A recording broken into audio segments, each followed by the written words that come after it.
In the deep shadows of a dying forest, under the pale gaze of a full moon, the animals had gathered not for celebration, but for revolution.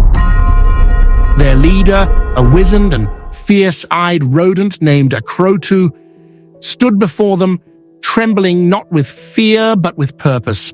The land was no longer theirs. It had been ravaged, poisoned, and stripped bare by the creatures they called Adams, and Akrotu had finally had enough. For thousands of years since the arrival of the first Adam, animals had relinquished their place on the earth. Unquestioned landlords turned silent tenants. Akrotu, hardened by generations of loss and sorrow, now rose to challenge that history. How did we even lose our place? He asked, not expecting an answer.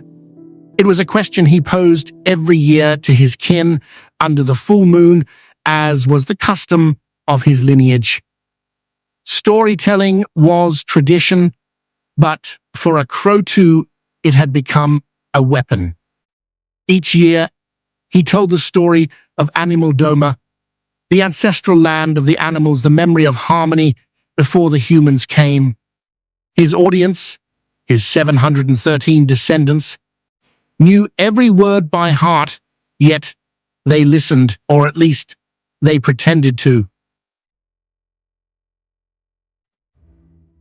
There is no Akrotu anywhere, says Abrotu, his defiant nephew. The clan gasped. You are ignorant and foolish to revolt against the everlasting belief of Animaldoma. A storm of arguments broke out among the family. Shouts, scorn, accusations. Mama said it, we bought it. But deep down, Akrotu was tired of watching his people argue while their world burned. Each night, his dreams took him to the gates of Animaldoma, where he saw his ancestors in torment, crying out to be rescued, to be remembered. But they blamed him. They awaited justice.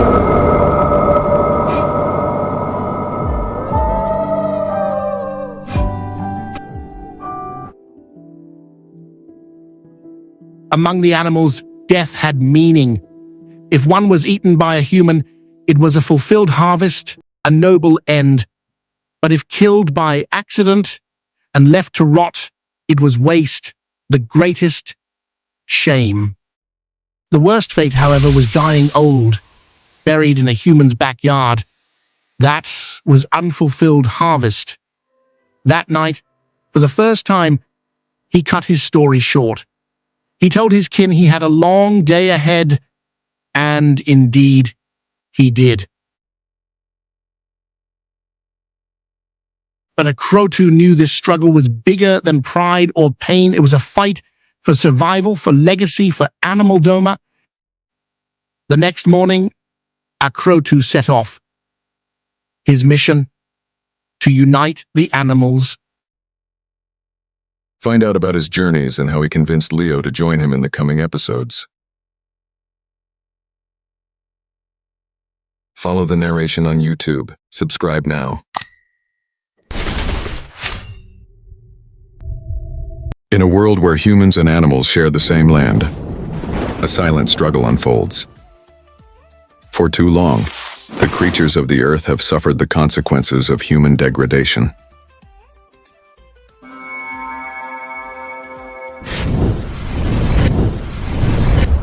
It's time to take a stand. Our home is in danger, and we must fight back. Why should I fight a battle that does not reach my den? Because destruction has no borders. Today, it is the burrowing animals. Tomorrow, it will be the jungle. When the prey are gone, When the trees fall and the rivers dry up, what will remain for you? I will stand with you. Amidst the chaos, a brave group of animals seek a new approach, dialogue. In the midst of adversity, they discover that strength lies not only in numbers but in understanding, believing that they can bridge the gap between species and forge a better future. Join them on a journey of unity, resilience, and hope. Experience unheard voices of the earth, a tale of courage, friendship, and the fight for a world where all life thrives. War of the Landlords. Available on Amazon Kindle from May 2025. Get your pre-order now.